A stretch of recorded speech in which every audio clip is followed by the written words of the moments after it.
Hai millennials, pada video ini kita akan membahas mengenai masalah pelecehan seksual yang akhir-akhir ini sedang booming dibahas di sosial media.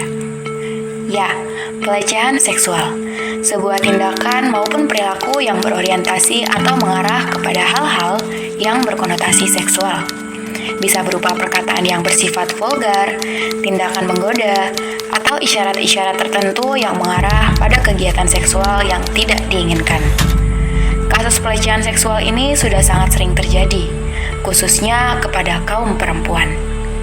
Kita tahu pada zaman sekarang, bukan hanya laki-laki yang sibuk untuk bekerja di luar rumah, namun juga para perempuan. Ada wanita karir yang sibuk di dunia perkantoran, ada juga yang menghabiskan waktunya di rumah atau di luar dunia perkantoran.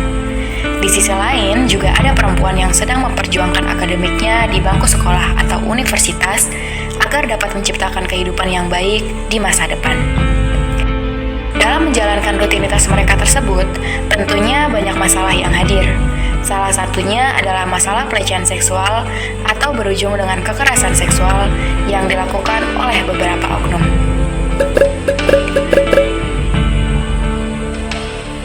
Banyak banget ya kasusnya. Setelah seorang korban dilecehkan, tak sedikit korban yang memutuskan untuk melaporkan kepada pihak yang berwenang. Berusaha mencari payung untuk melindungi mereka dan menyelamatkan kehidupan mereka. Namun terkadang mereka tidak mendapatkan apa yang mereka harapkan, dan kasus mereka pun hanya tertahan tanpa penyelesaian. Para korban dituduh hanya ingin melakukan pencemaran nama baik terhadap pelaku sebab tidak memiliki bukti yang relevan. Dituduh yang menggoda duluan, bahkan dituduh bahwa tindakan tersebut dilakukan atas kemauan bersama atau suka sama suka. Padahal, ada alasan psikologis kenapa korban terkadang tak mampu berkutik saat mengalami pelecehan seksual. Menurut psikolog Patty Arianti, saat seseorang kaget dan shock, biasanya orang tersebut masuk dalam tahapan kejutan di mana hormon dopamin di kepala akan membuat korban menjadi beku. Rika Rosvianti selaku perwakilan komunitas perempuan menambahkan bahwa wanita tak bisa berkutik saat mendapatkan pelecehan seksual karena adanya tonic immobility, yaitu reaksi refleksif tak disengaja yang dipicu oleh persepsi bahaya yang tak terhindarkan, yang ditandai oleh hambatan gerakan motorik yang dalam dan relatif tidak responsif dari dalam tubuh seseorang. Kasus pelecehan pun tak mencapai titik terang dan malah menyerang korban yang seharusnya diselamatkan. Mereka seakan dibungkam. Karena mereka tidak diselamatkan, terciptalah trauma batin usai tragedi memilukan. Mereka pun ada yang ditolak di masyarakat, kemudian depresi, dan mencari pelampiasan untuk melepaskan emosinya. Ada juga yang saking depresinya, mereka malah menyakiti diri sendiri atau self-harm dan bahkan bunuh diri karena trauma yang mereka punya tidak sanggup mereka sembuhkan. Di sisi lain, ada pula korban yang tetap berusaha untuk menyelesaikan masalah ini dengan menghubungi pihak-pihak yang mereka butuhkan, seperti keluarga, psikolog, dan teman-teman mereka. Mereka berusaha mengatasi trauma mereka sehingga mereka tetap diterima oleh keluarga dan masyarakat. Mereka pun berusaha untuk dapat menjalani kehidupan normal seperti yang mereka harapkan. Tetap mengedukasi diri, bekerja, dan melakukan kewajiban lainnya. Para pelaku yang dinyatakan bersalah pastinya dihukum dengan hukuman yang seharusnya dan beristirahat dalam jeruji besi. Sedangkan pelaku yang tidak dihukum masih tetap berkeliaran melakukan kriminalnya dan mencari korban selanjutnya.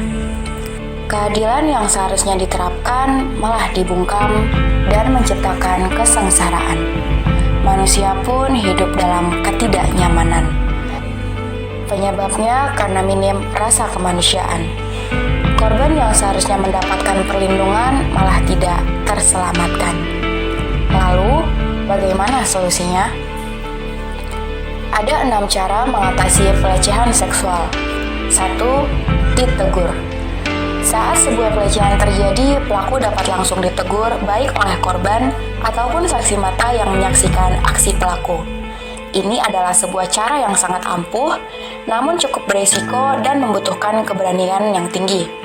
Jangan lupa untuk pikirkan juga apakah situasinya mendukung dan tidak berpotensi semakin memburuk. Pertimbangkan pula apakah korban terlihat membutuhkan seseorang untuk membelanya atau tidak. 2. Dialihkan. Kita dapat mengalihkan perhatian korban dan pelaku sehingga aksi pelecehannya dapat dihentikan. 3. Dilaporkan. Ya, kita dapat langsung melaporkan kepada pihak yang sekiranya dapat kita percaya untuk membantu korban. Misalnya melaporkan kepada pihak satpam ataupun pihak polisi. Namun ingat, ini haruslah berdasarkan persetujuan dengan korban atau mempertimbangkan situasi korban pada saat itu. 4. Ditenangkan. Korban dapat ditenangkan terlebih dahulu. Dapat kita tanyakan apakah dia baik-baik saja, apakah ada hal yang dapat kita lakukan untuk membantunya, atau hal lainnya. Hindari pertanyaan yang malah memperkeruh masalah dan semakin membuat korban menjadi sedih akibat tindakan yang barusan ia hadapi. 5. Direkam. Kita dapat merekam aksi pelecehan tersebut sehingga korban memiliki bukti yang kuat apabila ingin melaporkan. Rekaman tersebut pun harus memperlihatkan aksi pelaku dengan jelas, tanggal, dan juga waktu terjadinya. Rekaman tersebut harus dijaga dan tidak boleh disebarkan kemanapun, apalagi ke sosial media. Biarkan korban yang menentukan apa yang ingin ia lakukan dengan rekaman tersebut. 6. Dikonsultasikan. Korban dapat langsung bercerita ke keluarga apabila dirasa keluarga dapat menolongnya. Korban juga dapat berkonsultasi ke psikolog atau yayasan yang dapat membantu mendampingi korban dalam masalah ini. Berikut adalah beberapa kontak yang sekiranya dapat dihubungi oleh korban. Pertama, Komnas Perempuan. Kedua, Advokat Gender. Ketiga, LBH Apik. Dan keempat, Never Okay Project. Oke, sekian dulu untuk video kali ini. Semoga ada pelajaran yang dapat diambil oleh millennials ya. Sampai jumpa di video selanjutnya. Jangan lupa like, share, dan subscribe. See you!